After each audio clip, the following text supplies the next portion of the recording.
Hi, this is Rev M, Marshall Wright, the Right Reverend Marshall, all kinds of crazy names.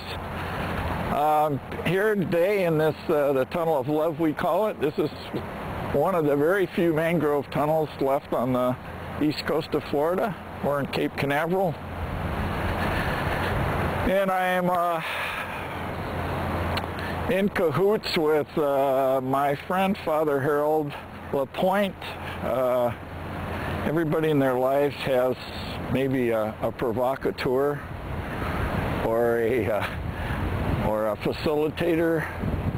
Native American, we call them coyotes. Coyotes are people that get you to do things that you weren't kind of aware you were doing. So I wouldn't be doing these video blogs if it wasn't for this guy here behind the camera. We'll sneak a picture of him in there at some point. At any rate, why the video blogs? Well, trying to satisfy an old Jewish thing. Actually, the law that was created in the Nicene Conference many hundreds of years ago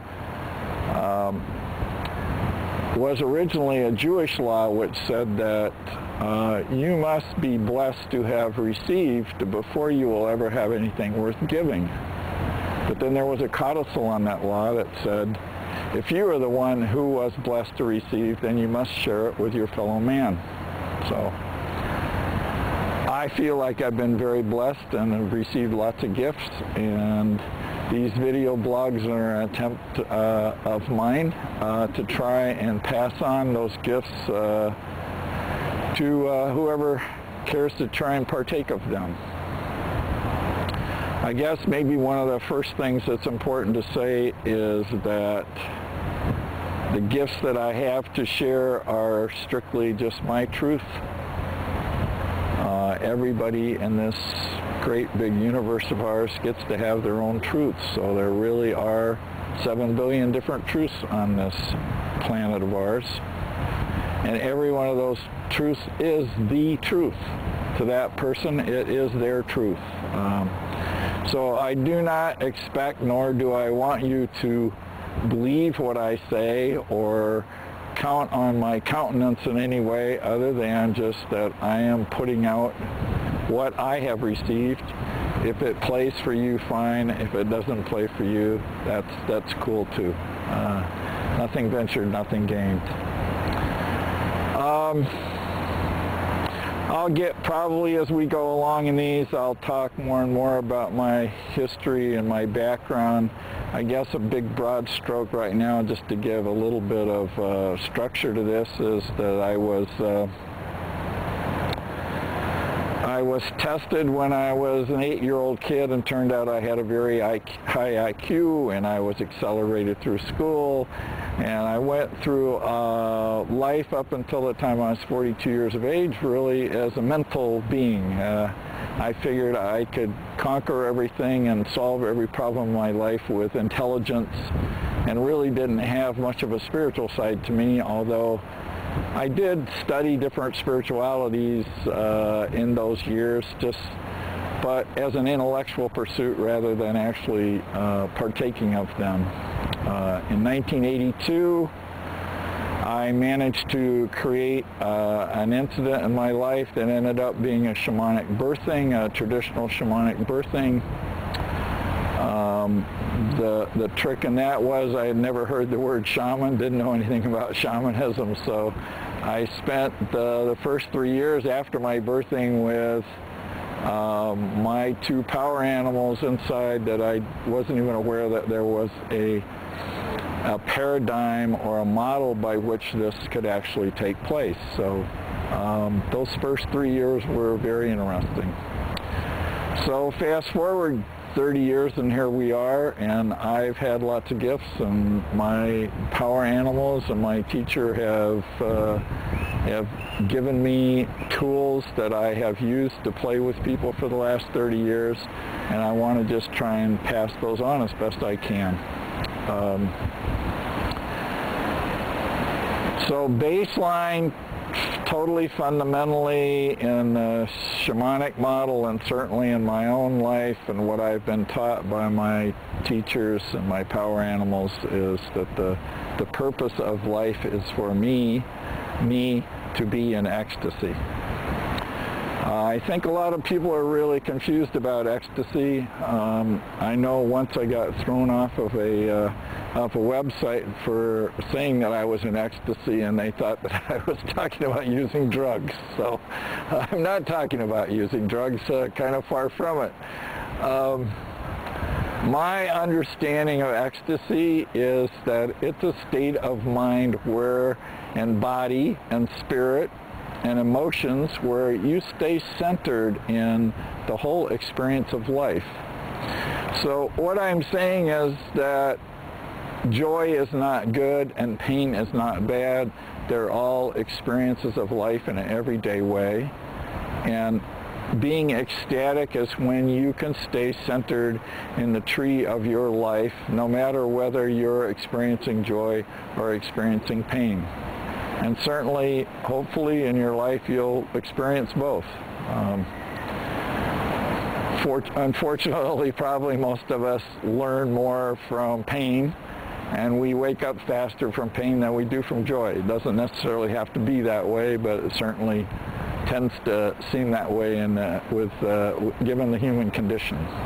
So, ecstasy is that position in life where whatever comes in to your life through the windows or through the outlets that you have into the universe is what you're there to play with. And as long as you're just able to witness it and stay balanced and stay with that particular emotion, I think you can get the maximum benefit out of it, whatever it may turn out to be. Another thing that I will talk about quite a bit throughout this series is I like to refer to the flow. One of my favorite things is "ho to the flow."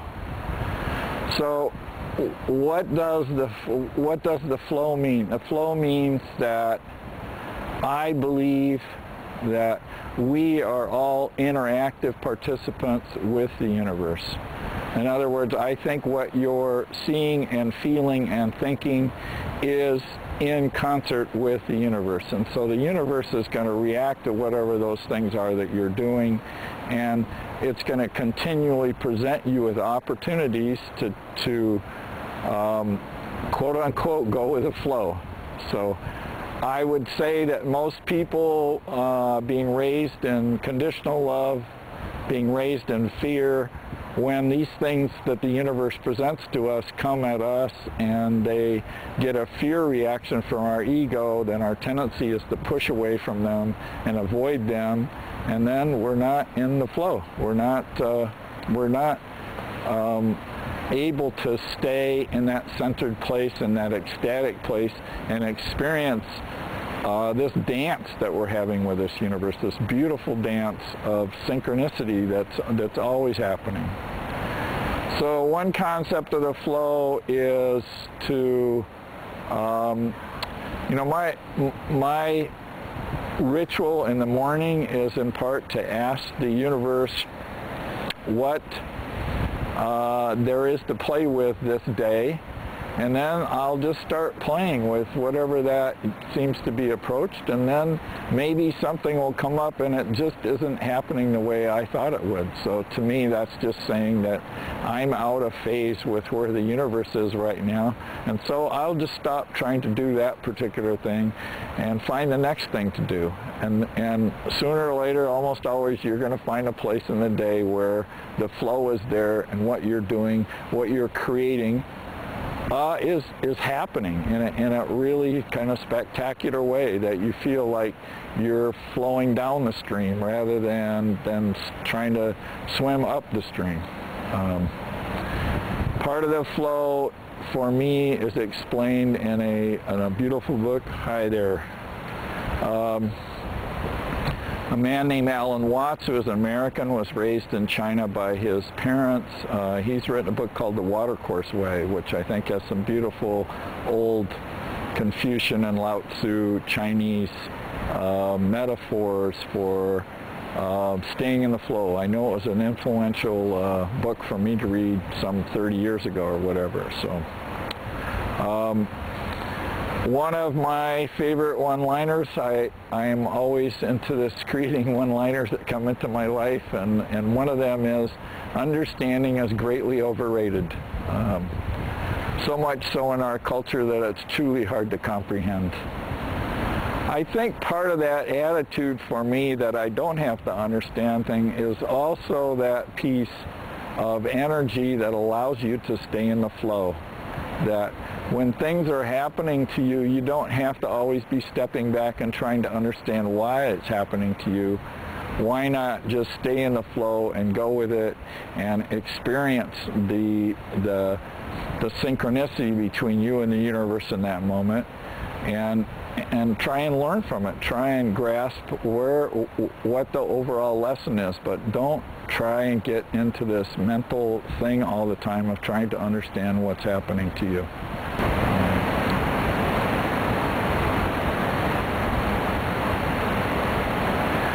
I also wanted to mention, just in a parenthetical sense, that I will be offering different ideas for rituals and ways that you can experiment with life yourself.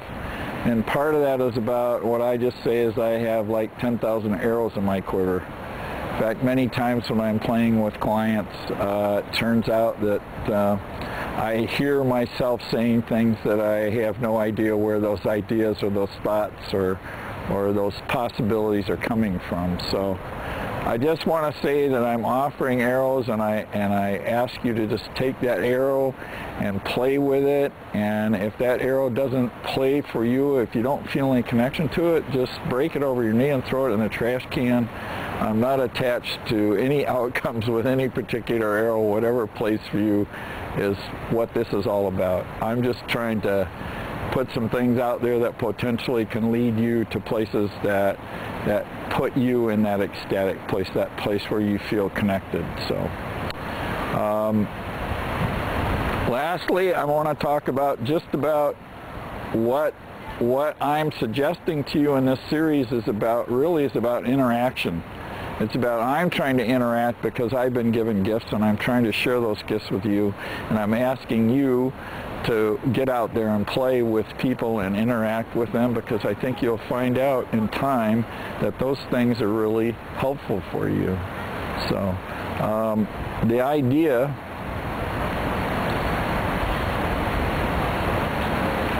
hello. What is it? Hi.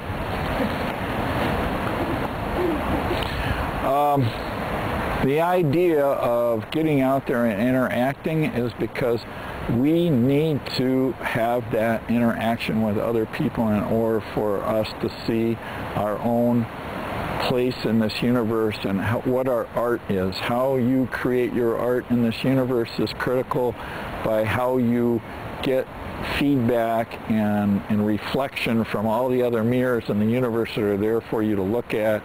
One of those powerful mirrors for me is nature. One of them's this, one of them's that, all kinds of different things that can potentially give you some insights into where your art is going to end up. Again, going back to the beginning, your art is not going to look anything like my art, and I would not want that to happen. What I would encourage you to do is to develop and look at your own art and create your own art. You're a fractal of the hologram of the whole universe. So within the fractal, if you look very closely within the fractal, you'll also see the whole holograms in there again. But you're a fractal just like I am. And every fractal, all 7 billion of the fractals on the face of this earth right now, actually it's try 100 trillion, because let's include all the animals and all the amoebas and all this rudabings that we're talking to. Let's include everything, because they're all here and they're all playing with us. So I just wanted to impress upon you the possibility of that. and to develop your art to play with this universe. Lastly, I want to end up with just a favorite piece of poetry of mine. It's from Lao Tzu. It's from 4,000 or 5,000 years ago from China. And it's just about this thing about we all have everything that we need inside of us already. You can wake up to that through shamanism or 1,000 other ways to get there. So I just want to read this because it really hits home for me about where I want to end up with this. There is no need to run outside for better seeing, nor to peer from a window. Rather abide at the center of your being. For the more you leave it, the less you learn. Search your heart and see if one is wise when taking each turn. The way to do is to be.